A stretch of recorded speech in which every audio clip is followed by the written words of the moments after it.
구독, 좋아요. 자, 1부 시작하겠습니다. 강전의 변호사님 나오셨습니다. 어서 오십시오. 안녕하세요. 예. 이재명이 보복 안 하겠다고, 자기는 보복 한 적이 없다고 그러네요. 보복의 아이콘 아닌가요? 보복이 아니고. 네. 어쨌든 요즘에 이재명 전 대표가 대선 출마 선언을 한 다음에 이미지 메이킹에 굉장히 신경 쓰는 것 같아요. 그때 예. 뭐 출마 선언도 어떤 장소에서 한 게 아니라 영상으로서 공개를 했는데 예. 그때도 뭐 베이지색 니트, 갑작스럽게 그동안 입던 방탄 조끼를 벗고 베이지색 니트에 뒤에도 좀 하얀색 그 배경으로 음악도 잔잔히 깔면서 굉장히 차분한 말투로 이야기를 했잖아요. 안정적이고 뭐 이렇게 고급스러운 이미지를 만들고 싶은 것 같은데 이재명 대표가 지난 대선 때도 그 이미지 메이킹 하는 것 때문에 비용을 한 8천만 원 넘게 들였었더라고요. 아, 그랬어요? 네. 네. 그때도 이제 경선 과정에서 그리고 본선 과정에서 쓴 비용들이 나중에 어쨌든 국가로부터 보전을 받기 때문에 어디에다가 얼마씩 썼습니다. 뭐 이런 것들이 나오는데 그때 이미지 메이킹 비용에 8천만 원이 넘게 들어갔던 거예요. 뭐 그때나 지금이나 이분이 뭐 가족에게 뭐 쌍욕하고 그리고 굉장히 막대했던 것들 기자들한테도 뭐 예의가 없어 소리 지르기도 하고 여러 가지 문제들이 있었잖아요. 예. 그때도 8천만 원 들였지만 우리 국민들께서 속지 않으셨고 이번에도 그 영상도 돈 많이 들인 것 같아요. 예. 근데 뭐 돈 들인다라고 해서 바뀔 이미지는 아니라고 생각을 합니다. 근데 요즘에 뭐 자기 정치 보복 안 한다 이런 얘기 하는데 조금 아까 말씀하시는 거 들었는데 진짜 작년에 그 비명 행사가 어마어마했잖아요. 그렇죠. 저는 요즘 왜 박용진 의원이 방송 나와서 이재명 대표한테 조금 호감이 있는 듯한 이야기를 하는지 뭐 뒷거래가 있던 거 아니냐 뭐 이런 생각들도 좀 드는데 작년에 그때 임종석, 박용진 떨어뜨리려고 그렇게 난리를 쳤고 그리고 저 어디야 그 안산에 예. 전해철 의원. 전해철 의원 같은 경우에도 하위 10%인가 이제 받아갖고 너무 마이너스 점수가 많았는데 그때 그 자리로 들어간 게 지금 결과적으로 그 반포 아파트 문제되고 있는 그 이름이 뭐죠? 갑자기 맨날 이름이 소리 지르는 떨어지네요. 예. 그 커다란 분 있잖아요. 예. 예, 그분 이런 것들이 있었는데 만약에 이재명 대표가 자기가 정치 보복 안 한다 그리고 최근에 보여주는 것처럼 비명계 인사들에 대해서 어떠한 포용하는 이미지를 갖추려면 그때 끝나고 나서 선거 끝나고 나서 이 뭐 임종석, 박용진 뭐 이런 사람들에 대해서 말하자면은 민주당 내에 당직이 많단 말이에요. 민주연구원 같은 것도 있죠. 뭐 교육연수원 뭐 이런 것들도 있고 이런 거 원장 같은 거 주면서 좀 포용하는 이미지 했었어야 됐는데 갑작스럽게 이제 좀 조기 대선이 보이니까 그때부터 뭐 이 사람도 만나고 저 사람도 만나고 하는데 뭐 진정성은 하나도 없다. 뭐 본인도 근데 아는 거죠. 본인이 정치 보복하는 이미지가 있다는 거 알고 있으니까 그런 얘기를 하는데 도둑이 제발 저린다라고 생각합니다. 예. 양문석이었네요. 맞아요. 요즘 양문석이 좀 조용하네요. 왜냐면 그분 또 1심에서 그 유죄 판결 받으신 게 있어갖고 예. 아마 뭐 대법원까지 가긴 하겠지만 빨리 좀 선고 나왔으면 좋겠습니다. 예. 자, 오늘 핵심 주제 먼저 다뤄보겠습니다. 한덕수 대행의 헌법재판관 지명 사건 이번 주에 결론이 날 것이다. 이런 이제 소식들이 점점 많이 들려오고 있습니다. 네. 그래서요. 왜냐하면 예. 두 분의 재판관이 문영배, 이미선 재판관이 이번 주 금요일까지예요. 예. 임기가. 그렇기 때문에 적어도 가처분 사건은 임기 만료되기 전에 결정이 나오지 않겠느냐라고 이야기를 하고 있고 이거 신청한 변호사 측에서 최근에 방송에 나와서 그런 이야기들을 많이 하시더라고요. 근데 저는 과연 그럴까? 그리고 이거 너무 내로남불이라고 생각을 하는 게요. 지금 민주당에서 한덕수 권한대행이 이렇게 뭐 임명권을 쓰고 이런 것들에 대해서 아니 임기 얼마 남지 않았잖아. 곧 조기 대선인데 그동안에 좀 조용히 좀 있지. 왜 뭘 하려고 해? 막 자꾸 이러면서 왜 이틀 남은 이 헌법재판관들은 일을 하라고 가처분 결정 내리라고 이렇게 압박을 하는 겁니까?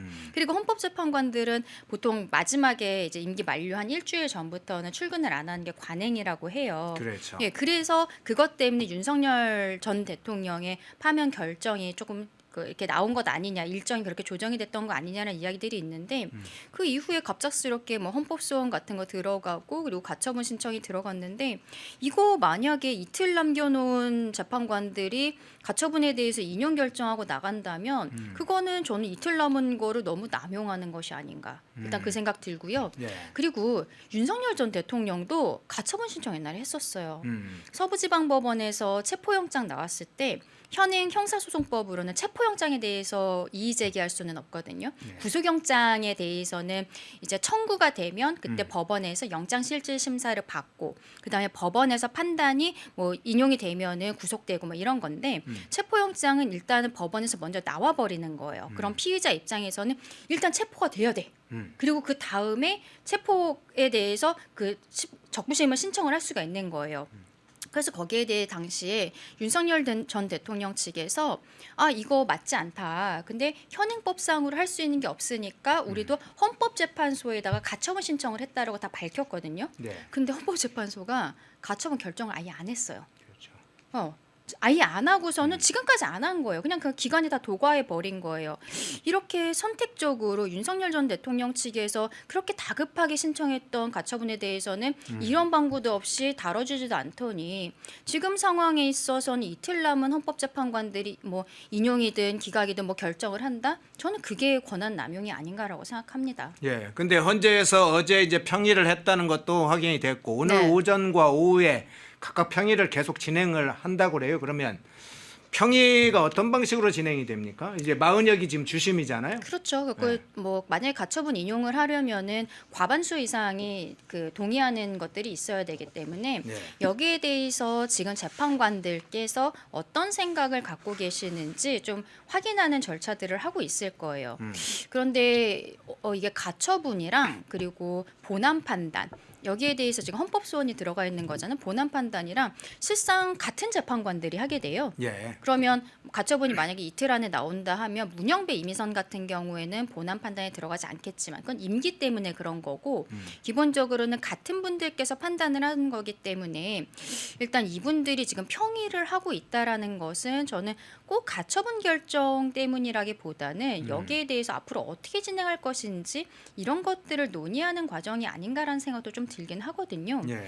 일단 이 헌법재판소의 헌법소원 가처분 신청을 낸 사람에 대해서 살펴보면은 어느 법무법인의 김모 변호사가 있어요. 김정환 변호사로 알려졌죠. 이름 얘기해도 되나요? 아, 그렇죠. 공개됐습니다. 근데 이거 이름 얘기하면 네. 그분 자꾸 띄워주는 것 같아요. 그냥 김모 변호사라고 하죠. 그러면. 왜냐하면은 그분 입장에서는 저는 이런 식으로 자기가 이름 걸고 하는 변호사들은 자기 홍보용이라고 생각하거든요. 그리고 이런 그렇군요. 사람들이 결국 민주당에서 국민 세금 가지고서는 막 공직자들 탄핵 심판 시켜놓고서는 변호사 비용 막 대는 거 아니에요. 그런데 들어가는 변호사 비용이 이런 변호사님들께 들어가는 게 아닌가 저는 좀 의심이 되는데 어쨌든 그 김모 변호사 그리고 뭐 민변 이런 데들이 지금 신청을 해놨는데 청구인 적격이 있어야 돼요. 네. 헌법소원을 하려면.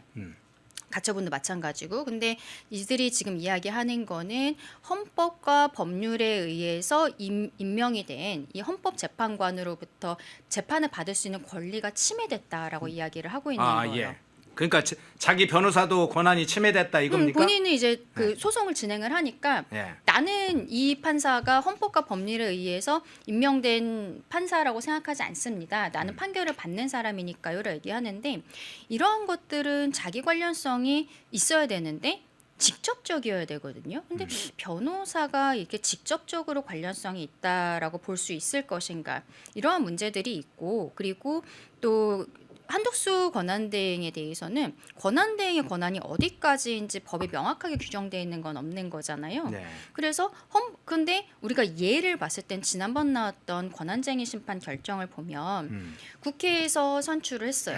근데 대통령 권한대행이 임명을 안 했어요. 그랬더니 국회의 선출권을 침해했다라고 하면서 위헌 위법하다라고 결론이 나왔는데 그 전까지는 권한대행이 이거는 국회 추천모 혹은 뭐 대법원장 추천모 이런 것도 과거에 뭐 예가 있긴 했습니다만 해도 되는 게 맞아?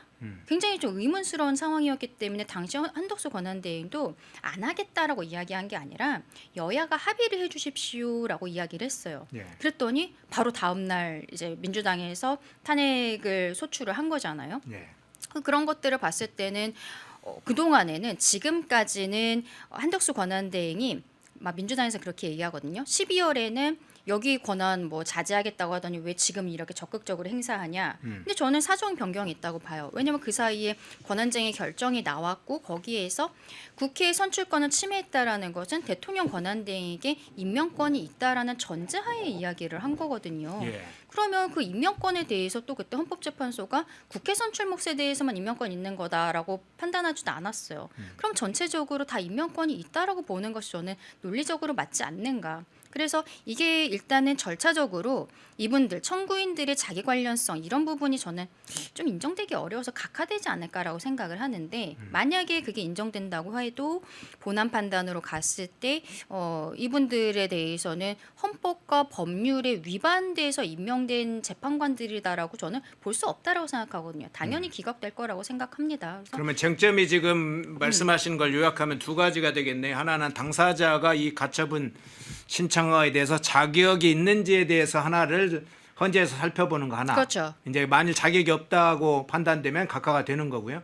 또 하나는 권한대행의 대통령 목 재판관 지명이 위헌인지 이 여부가 되겠네요. 그렇죠. 그러면 네. 이제 그건 본안 판단이 되는 거니까 기각이 되겠죠. 그리고 지금 한덕수 권한대행 측에서도 답변서를 냈는데 네. 각하해달라라고 답변서를 냈거든요. 그런데 거기 이유가 과거에 2017년에도 문재인 전 대통령이 김희수 재판관을 헌재 소장에 지명을 했던 게 또 문제가 됐던 적이 있었어요. 예. 그때도 위헌 소송이 있었는데 그때 헌재에서 물론 지금이랑 재판관들은 좀 구성이 달라지긴 했습니다만 대통령의 이러한 재판관 지명 행위 자체는 그냥 국가기관 사이의 내부적 행위에 불과하다라고 한 거예요. 근데 헌법소원이라든지 이런 헌법 재판을 신청을 하려면 어떤 공권력의 행사로부터 본인의 권리가 침해되어야 되는 거거든요.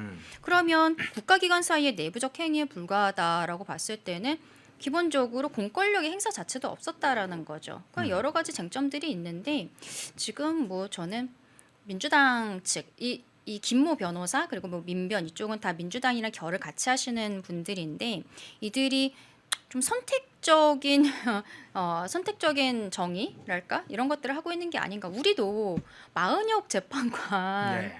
솔직히 마음에 안 들잖아요. 그렇죠. 저 늘 방송에서 말씀드렸는데 이분 우리 국민 눈높이에 맞는 사람인지 이분 전력이라는 게 아니 그냥 법관도 아니고 대한민국 헌법재판소 재판관을 할 수 있는 분인지 민주당에서 일방적으로 청문회 해서 물론 이제 국민의힘에서 그때 반대했기 때문에 안 들어간 거지만 일방적으로 이제 청문 보고서 채택해서 넘어간 건데 한 번 더 마은혁 후보자에 대해서 우리 국민의힘이 국민의 눈높이에서 검증할 수 있는 기회가 있었으면 좋겠다라고 늘 말씀드렸는데 그런 게 없었던 거예요. 그래서 한덕수 권한대행이 이번에 전 대승적 차원에서 임명을 했다라고 생각하고 그리고 지난번 헌법재판소 결정에서 일단 권한대행에게 임명권이 있다라고 저는 판단했기 때문에 좀 임명할 거라고 예상을 했었거든요. 예. 예. 그리고 저는 그리고 마은혁 후보자까지 함께했다라는 거는 결국 좀 여야의 협치라든지 이런 것들도 고려하고 정말 헌법재판소가 마비가 될 수 있는 무력화될 수 있는 상황에서 지금 본인도 많은 고민을 하고서 결정을 내렸다고 하는데 그런 것이 아닌가 생각하는데 민주당은 마은혁 후보자에 대해서는 당연히 임명을 하는 것처럼 별 얘기도 안 하잖아요. 그러고서는 지금 이완규 뭐 함상훈 후보자의 그 지명자에 대해서만 문제 제기를 하고 있는 거예요. 참 내로남불이다 그 생각을 지울 수가 없는 거죠. 헌재가 지금 이제 평의하고 평결 절차를 거칠 거로 보이는데 그러면 지금 제기되는 문제 앞서서 이제 문영배 이미선의 퇴임을 앞두고 네. 이 가처분 신청에 관해서 평결 절차와 최종 판결에 참여하는 것을 문제 제기를 해주신 하나. 네. 또 하나는 실제는 그간 막 제기됐던 마은혁 문제 포함해서 우리법연구의 국제인권법 연구회 네네. 출신이 직접적으로 참여자가 4명이고 김명수가 추천한 사람까지 하면 5명이란 말이에요. 네. 그 문제까지 사실은 이전부터 제기가 되어 왔잖아요. 그렇죠. 예. 지금 뭐 헌법재판관들의 정치적인 성향이라는 게 윤석열 전 대통령 사건에 있어서는 이분들이 어떠한 국민 통합을 위해서 좀 의견들이 조율된 것이 아닌가라는 생각도 지울 수는 없습니다만 네. 그 이전에 뭐 한덕수 국무총리 사건이라든지 이진숙 방통위원장 사건이라든지 그 각자 생각하시는 부분들이 있는 거고 저는 이제 몇 분의 의견 같은 경우에는 조금 받아들이기 어려운 상황들도 있었던 게 사실이거든요. 그런데 지금 좀 이렇게 기울어진 운동장에서 그리고 가처분을 지금 내려야 되는 분들이 결국 본안 판단하시는 분들과 거의 동일한 상황인데 예. 이것을 굳이 해야 되는가? 이틀 남은 문영배 이미선이 꼭 이거를 하고 나갈 만큼 급박한 상황인가? 왜 윤석열 전 대통령의 체포영장에 대한 가처분 신청은 아예 다뤄지지도 않았던 것인가 의문이 있다라고 말씀드리는 겁니다. 예. 만일 이제 저희가 우려하는 하나의 결론이 이제 효력정지 가처분이 인용될 경우인데 인용된다면 헌재가 스스로 결국은 구인 헌법재판관 구인 체제를 사실상 스스로 이제 구성을 안 하는 결과를 하게 그렇죠. 되잖아요. 네. 이 하나의 문제가 있고 또 하나는 권한대행 권한이라는 게 국회 목에 임명해도 되고 대통령 몫에 대한 지명은 지명할 수도 없고 임명할 수도 없다. 막 그런 네. 식의 약간 논리적인 모순이 생기는 문제가 생길 것 같은데요. 그렇죠. 이제 근데 일단 가처분이라는 것은 본인들이 시간을 두고 본안 네. 판단을 할 때까지 요 결정을 잠시 미루어 두겠다라고 하고 있는 것이기 때문에 가처분에서 인용이 나왔다라고 해서 꼭 뭐 본안에서도 같은 결론이 나온다고 보기는 어렵지만 문제는 앞서 말씀드린 것처럼 현실적으로는 같은 재판관들이 판단을 한다는 거예요. 그리고 우리 쪼급 아까 진행자님 지적하신 것처럼 좀 기울어진 운동장이 아닌가라고 생각이 되는 부분들이 있는 점 굉장히 우려가 되는 게 맞죠. 그리고 또 이완규 후보자에 대해서는 지명자에 대해서는 민주당이 처음에 이야기했었던 것 중에 가장 크게 문제 제기했던 게 내란 행위의 피의자로 조사를 받고 있는 사람이 예. 어떻게 헌법재판관이 될 수 있느냐라고 이야기를 하고 있어요. 왜냐하면은 비상계엄 다음 날 안가에서 회동을 했던 사람 중에 한 명이었던 그렇죠. 것은 맞거든요. 예. 그런데 똑같은 그 안가 회동에 있었던 박성재 법무부 장관에 대해서 최근에 헌법재판소의 탄핵 심판 결정이 나왔고 그때도 이제 8대 0으로서 기각이 됐는데 그때 박성재 법무부 장관이 안가 회동에 있었다는 거 이것도 탄핵소추 사유에 들어가 있었는데 그 회동이 있었다는 거 자체만으로 뭐 내란에 동조했다거나 이렇게 볼 수 없다라고 명확하게 이야기를 했거든요. 근데 그게 이 처음에 이완규 지명자 얘기가 나오고 그때 막 피의자네 뭐네 막 얘기한 바로 다음 날쯤에 헌법재판소에서 이 결정이 나온 거예요. 민주당 입장에서는 살짝 뻘쭘한 거죠. 그때는 피의자니까 안 된다. 막 헌법재판소 재판관인데 뭐 언제 뭐 수사 받으러 가고 재판 받으러 가고 어떡할 거야 막 이랬는데 바로 다음 날 헌재 스스로가 이거는 뭐 문제 없다 안가 회동에 대해서는 이렇게 정리를 해줘 버렸으니까 그거는 지금 더 이상 이완규 후보자에 대해서 지명자에 대해서 문제 제기할 부분은 아닌 것 같다. 근데 어쨌든 민주당 입장에서는 이 두 분의 지명자가 마음에 안 들기 때문에 어떻게 해서든 막아보겠다는 심리로 지금 진행을 하고 있다라고 생각합니다. 예. 자, 이완규 법제처장에 대한 민주당의 공격. 사실은 이제 내란 행위로 초반에 공격을 했는데 지난번 박성재 장관에서 탄핵 심판 선고를 기각을 할 때 삼청동 안가유동은 내란 행위로 볼 수 없다 이렇게 헌재 그렇죠. 자신이 판단했잖아요. 맞습니다. 예. 그런 부분들이 있는데 민주당이 알면서도 계속적으로 이렇게 진행을 하는 거고 그냥 이 두 명이 마음에 안 든다는 거예요. 지금 뭐 함상규 지명자에 대해서도 과거에 뭐 얼마 안 되는 걸 가지고서 뭐 유죄 판단을 했네 뭐 했네 막 이런 이야기들을 하는데 뭐 성폭력 사건에 있어서 감형이 됐네 뭐 이런 얘기들을 하는데 그게 이제 서울고법에 있을 때 사건들인데 고법 같은 경우에는 단독 판사가 없어요. 다 예. 이제 합의로 해서 3명의 재판관들이 들어가는 겁니다. 그러면 재판관들이 3명이 합의를 해서 결정을 한 것이고 그리고 각각 사건이 이유가 있기 때문에 뭐 감형이 된다라든지 혹은 금액이 적어도 유죄 판단이 나온다든지 이유가 있는 건데 지금 그 수많은 사건 중에서 몇 개를 찝어가지고 문제 제기하는 거 문제가 있다라고 생각하고요. 그리고 이게 결국 권한대행이 지명을 하면은 대통령 임명 몫이기 때문에 국회의 동의가 꼭 필요한 건 아니에요. 근데 인사청문회는 할 수 있거든요. 근데 지금 우원식 국회의장이 인사청문회 자체를 안 하겠다라는 형태로 이야기를 하고 있는데 그게 오히려 여야의 협치를 방해하는 행위인 거죠. 문제가 된다라고 생각하는 게 있으면은요. 이렇게 뭐 심지어 어제는 뭐 지명 철회 촉구 결의안 이런 것도 통과시키지 않았습니까? 네. 민주당에서. 네. 이런 거 할 게 아니라 인사청문회를 공문을 열어서 거기에서 이 두 분에 대해서 검증을 하면 되는 거예요. 거기에서 뭐 부적합 뭐 이렇게 결정이 나올 수도 있겠죠. 그리고 부적합하다고 나와도 뭐 한덕수 권한대행이 임명을 할 수도 있겠지만 지금 같은 경우에는 우리 국민들께서 다 지켜보고 계시거든요. 민주당이 그냥 조그마한 거 토시 하나 잡고서는 부적합하다고 할 것인지 아니면은 정말로 우리 국민들의 눈높이에 맞지 않는 분인지 국민들의 눈높이에 맞지 않는다면 한덕수 권한대행도 다른 사람 찾으면 되는 거예요. 이 과정에서 저는 마은혁 후보자도 갔었으면 좋겠다고 생각하지만 이미 그거는 물 건너간 일이니까 아쉬움만 말씀을 드리고 본인들은 지금 민주당 출신 우원식 국회의장이 인사청문회 자체를 안 하겠다라고 하고 민주당에서 는 지금 한덕수 권한대행의 임명에 대해서 임명 철회 촉구 결의안을 어제 뭐 단독으로 처리해버린 거 아니에요. 이런 것들 이렇게 폭주하는 모습들이 윤석열 전 대통령 탄핵 심판 결정에서도 이렇게 그 야당의 전횡으로 인해서 대통령의 국정 마비 때문에 막중한 책임감 느꼈을 것으로 보인다. 그리고 여기에 대해서는 민주당과 대통령 뭐 일방의 책임이라고 볼 수 없다라고 명확히 짚은 부분이 있는데 아직도 민주당이 이렇게 정신을 못 차리고 폭주하는 모습들만 보이는 것 이게 저는 이번 조기 대선 과정에서 우리 국민들께서 민주당이 정말 진정성 없는 문제 제기를 위한 문제 제기 다 심판하실 것이라 생각합니다. 예. 먼저 한덕수 대행의 헌법재판관 지명 이 문제 다뤄봤고요. 자, 좀 주제를 바꿔보겠습니다. 원님 재판 문제가 다시 떠올랐는데요. 원님 재판이 여론을 왜곡하고 있다. 그런 문제가 좀 떠올랐네요. 여의도 연구원이 최근에 발표를 한 게 있습니다. 지난번 이재명 공직선거법 관련해서 2심에서 무죄가 났었죠. 그게 여론에 어떻게 작동하는지 이 문제가 좀 여의도 연구원 발표가 있었어요. 그렇죠. 예. 골프를 쳤다 안 쳤다. 예. 이게 1심 판결에서는 이재명 대표에게 징역 1년에 집행유예 2년이 나왔었는데 지금 여의도 연구원 우리 윤희숙 원장님이 요즘 굉장히 열심히 하고 계시는데 예.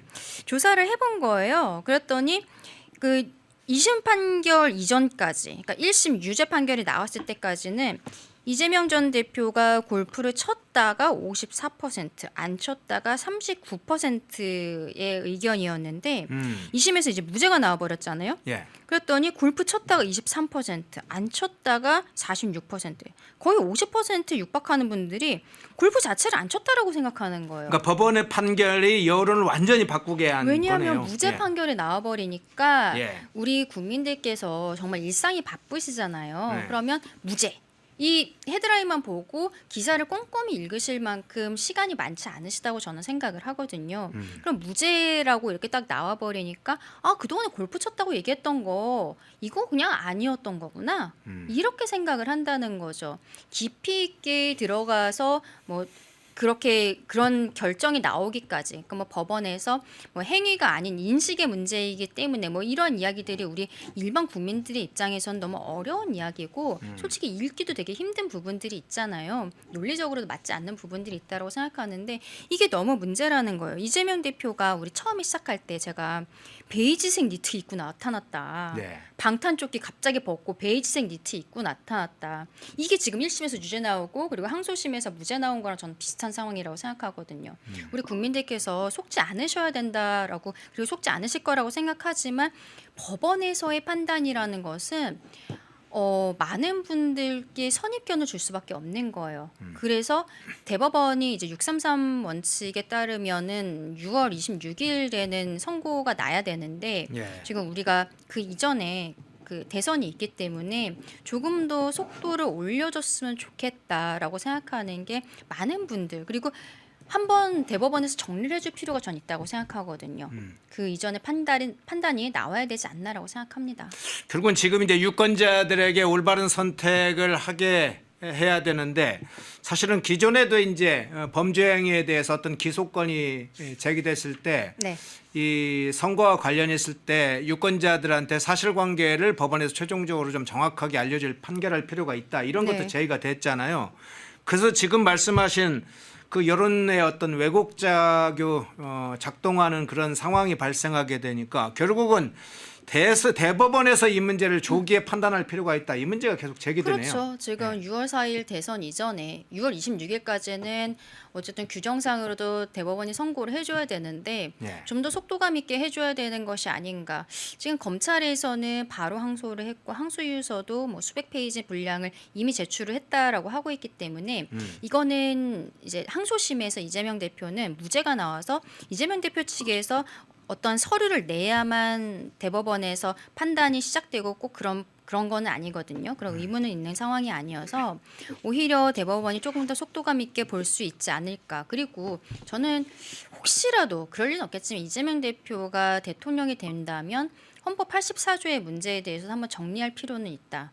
이게 대통령이 됐을 때 그 이전부터 재판받고 있던 사건들이 진행이 안 된다는 게 뭐 법조계의 뭐 대다수의 생각이다, 다수설이다라고 이재명 대표 이야기하는데 다수설이 없는 게 다수설이란 말이에요. 그런 의견은 없어요. 여기에 대해서 헌법재판소나 대법원에서 어떠한 판단들이 있어야 되지 않을까라는 생각도 합니다. 굉장히 좀 답답하죠, 사실. 예, 그런데 대법원은 일단 저 변론 기일을 안 열어요. 공판 기일 자체를 아예 안 열고 서류만 봅니다.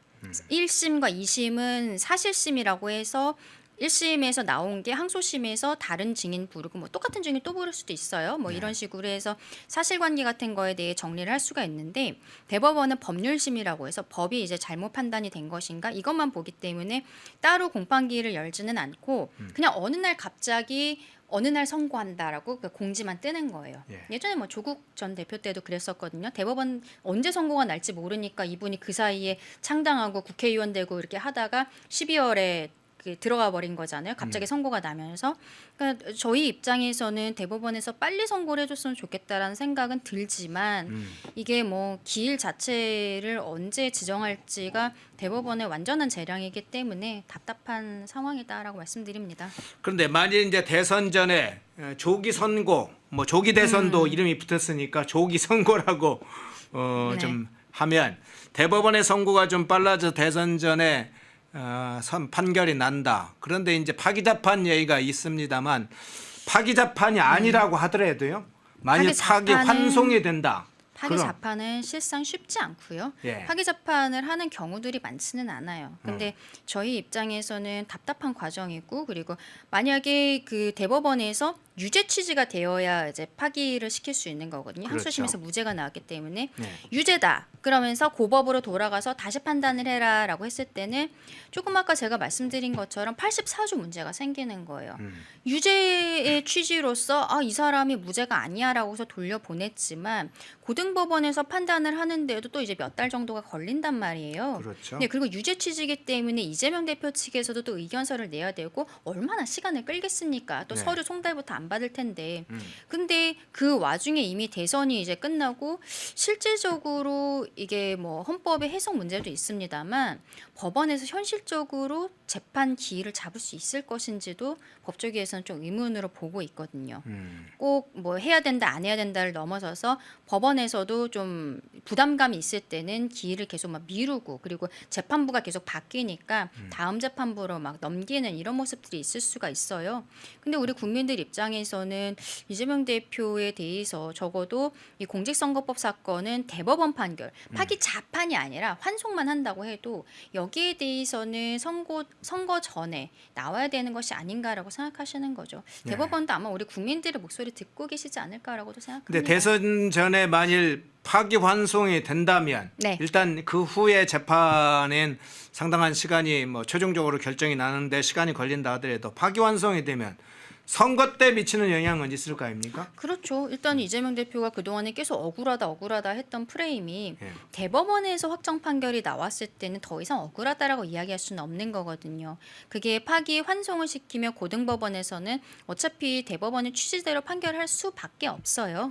그렇기 때문에 이재명 대표 입장에서는 그때는 판결이 확정된 상태는 아니기 때문에 피선거권은 있기는 하지만 피선거권이 박탈될 예정인 사람이 되는 거거든요. 그러면 극단적으로 생각을 하면은 뭐 대법원에서 파기환송을 하고 그 다음에 선거에서 이재명이 뭐 대통령이 되었다. 근데 그 다음에 몇 달 있다가 고등법원에서 여기에 대해서 또 100만 원 이상의 형으로서 확정이 돼버리면은 그때 우리는 또 대선을 치러야 되는 이 상황이 벌어질 수도 있는 겁니다. 그러니까 이런 국가적인 혼란을 방지하기 위해서 법원이 힘을 내야 된다. 그렇게 말씀드리는 거죠. 예. 오늘 일부 강전혜 변호사님 모시고 벌써 끝났어요? 예. 핵심적인 주제를 딱 다뤘습니다.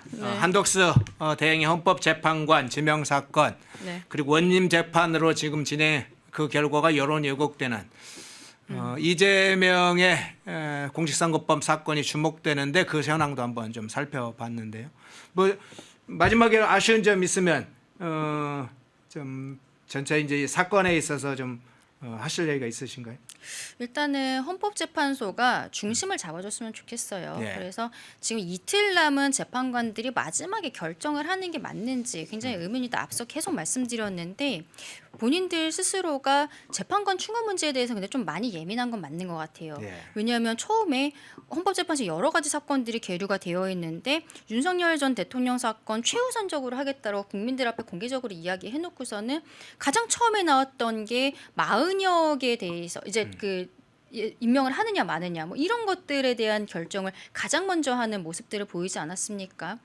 글쎄요, 이게 꼭 뭐 내부적으로 헌법재판소의 뭐 무력화라든지 아니면 업무 가중이라든지 이런 것들이 아니라 내부적인 어떤 알력 다툼이라든지 이런 것들이 있는 것이 아닌가라는 생각도 좀 드는데 어쨌든 이틀이 남은 상황에서 결정을 내린다는 것은 자제하는 것이 맞지 않는가 그렇게 생각합니다. 네.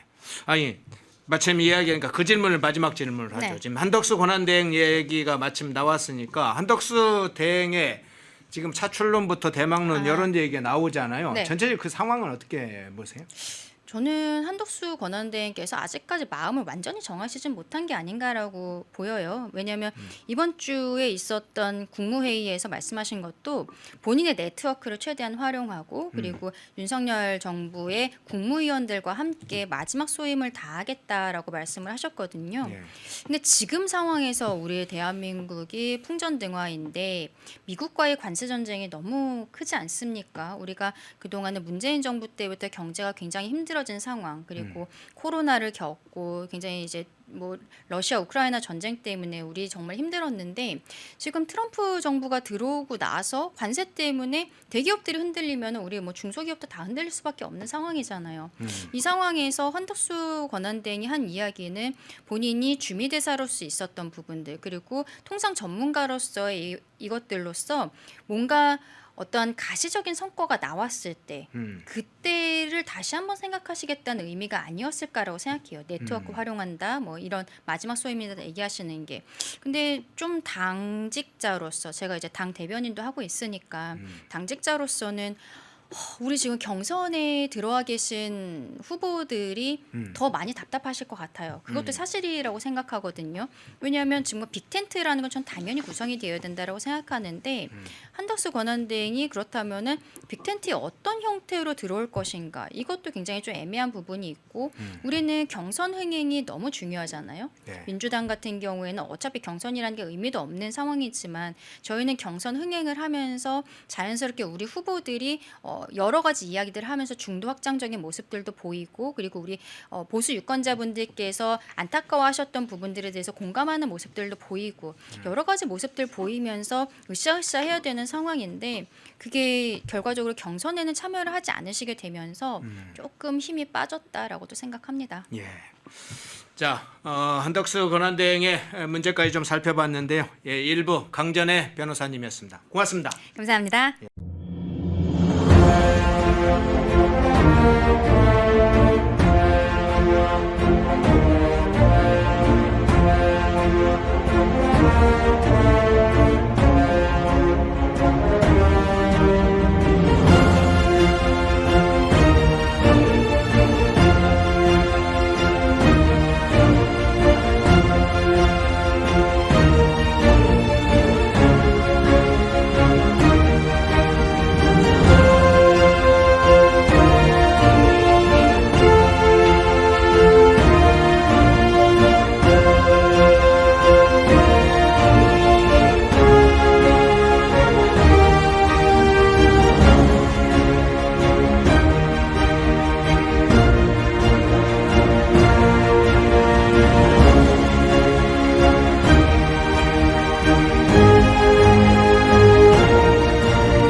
펜앤마이크에서 추천하는 영상도 보고 가세요. 다른 영상도 즐기시려면 구독 버튼을 꼭 눌러주세요.